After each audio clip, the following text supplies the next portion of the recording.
ಆತ್ಮೀಯ ವಿದ್ಯಾರ್ಥಿಗಳೇ, ಇಂದು ದ್ವಿತೀಯ PUC ಫಲಿತಾಂಶ ಹೊರಬಿದ್ದಿದ್ದು. ನಾನು ಯಾವ ರೀತಿ ಚೆಕ್ ಮಾಡಬೇಕು ಅನ್ನೋದನ್ನು ನೋಡ್ತಾ ಹೋಗೋಣ. ಮೊದಲಿಗೆ ಗೂಗಲ್ನಲ್ಲಿ ಹೋಗಿ ಅಲ್ಲಿ KERresult.nic.in ಅಂತ ಟೈಪ್ ಮಾಡ್ಕೊಂಡಾಗ ಕರ್ನಾಟಕ ಎಕ್ಸಾಮಿನೇಷನ್ ರಿಸಲ್ಟ್ಸ್ 2026 ಅಂತ ಒಂದು ಕಾಣುತ್ತೆ. ಅದನ್ನು ಕ್ಲಿಕ್ ಮಾಡ್ಕೊಂಡಾಗ ಮತ್ತೊಂದು ಹೊಸ ಪೇಜ್ಗೆ ಹೋಗ್ತೀರಾ.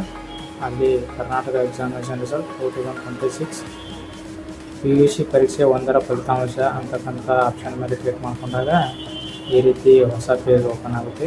ಅಲ್ಲಿ ನೀವು ನಿಮ್ಮ ರಿಜಿಸ್ಟರ್ ನಂಬರ್, ಎಕ್ಸಾಮ್ ಬರ್ತಕ್ಕಂಥ ರಿಜಿಸ್ಟರ್ ನಂಬರ್ ಅನ್ನು ಸಂಪೂರ್ಣವಾಗಿ ಟೈಪ್ ಮಾಡ್ಕೋಬೇಕು. ಇಲ್ಲಿ ಮಾದರಿಯಾಗಿ ಒಬ್ಬ ವಿದ್ಯಾರ್ಥಿಯ ರಿಜಿಸ್ಟರ್ ನಂಬರ್ನ ಟೈಪ್ ಮಾಡ್ತೀವಿ. ನೆಕ್ಸ್ಟ್ ನಿಮ್ಮ ಕಾಂಬಿನೇಷನ್ ಸೈನ್ಸು, ಆರ್ಟ್ಸು, ಕಾಮರ್ಸು ಎಂಬುದನ್ನು ಸೆಲೆಕ್ಟ್ ಮಾಡಿ ಸಬ್ಮಿಟ್ ಅಂತ ಕೊಟ್ಟಾಗ ನಿಮ್ಮ ರಿಸಲ್ಟ್ ಓಪನ್ ಆಗುತ್ತೆ. ಇದನ್ನು ನೀವು ಸ್ಕ್ರೀನ್ಶಾಟ್ ಕೂಡ ತಗೋಬೋದು, ಇಲ್ಲಾಂದರೆ ಪ್ರಿಂಟ್ ಕೂಡ ತೊಗೊಂಡು ನಾಳೆ ಅಡ್ಮಿಷನ್ಗೆ ಬಳಸ್ಕೊಳ್ಬೋದು.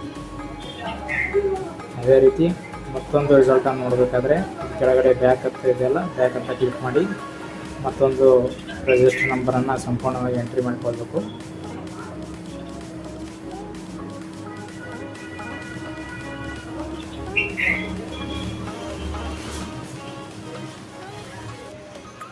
ಮತ್ತೊಂದು ವಿದ್ಯಾರ್ಥಿಯ ರಿಜಿಸ್ಟರ್ ನಂಬರ್ನ ಎಂಟ್ರಿ ಮಾಡ್ತಾ ಇದ್ವಿ.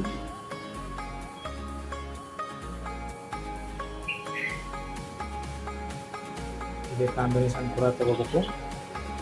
ಸಬ್ಮಿಟ್ ಅಂತ ಕ್ಲಿಕ್ ಮಾಡಿದಾಗ ಆ ವಿದ್ಯಾರ್ಥಿಯ ರಿಸಲ್ಟ್ ಕೂಡ ಓಪನ್ ಆಗಿದೆ. ಈ ರೀತಿ ವಿದ್ಯಾರ್ಥಿಗಳು ತಮ್ಮ ರಿಸಲ್ಟನ್ನು ಮೊಬೈಲ್ನಿಂದ ಅಥವಾ ತಮ್ಮ ಕಂಪ್ಯೂಟರ್ನಿಂದ ಚೆಕ್ ಮಾಡಿಕೊಳ್ಳಬೇಕು. ಧನ್ಯವಾದಗಳು.